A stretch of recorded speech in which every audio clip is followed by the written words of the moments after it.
Every year when it comes to the second Sunday in Ordinary Time, we always have a gospel account from John. Although this one probably is one of the most famous stories from John's gospel, the wedding feast at Cana. As you may or may not know, with John's Gospels, he refers a lot to signs. Throughout the Gospel of John, we hear a lot of signs about Jesus. And of course, today, this is the first sign of Jesus' divinity, the first sign that he's actually the bridegroom, the expected bridegroom that was going to come. It's not just a random thing that the first sign that happens is a wedding, because what this really refers to, so look at the Old Testament, even from Isaiah today, our first reading, is that the Lord is going to be our spouse. He's going to take us as his bride. And so what's happening here, Jesus is showing himself to be the bridegroom, and we are the bride. By the way, the bridegroom is kind of an interesting word, right? We don't hear it anymore in modern days, but the bridegroom means essentially is the groom, and we are the bride. But just to stop and think about that. Jesus wanted and wants to enter into a relationship with you, with me, with all of us. Jesus wants to be our spouse. When we actually stop and think about this, how amazing that is. He chooses you.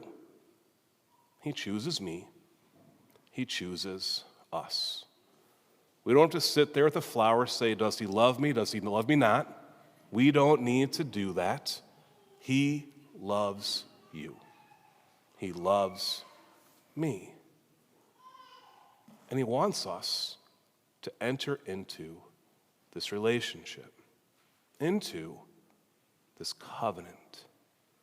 But just like for all of you who are married, or all those who are engaged, first thing that has to happen is, we need to say yes.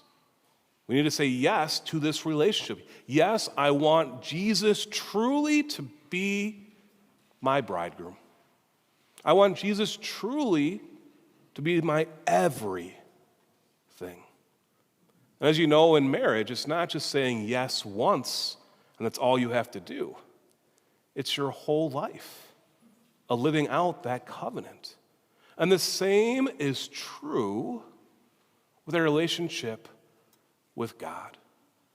We don't just say yes at our baptism. We don't just say yes at receiving our first communion or say yes at our confirmation. We must say yes to God every single day of our life. Not every single day, not every day, every hour, every minute, every second.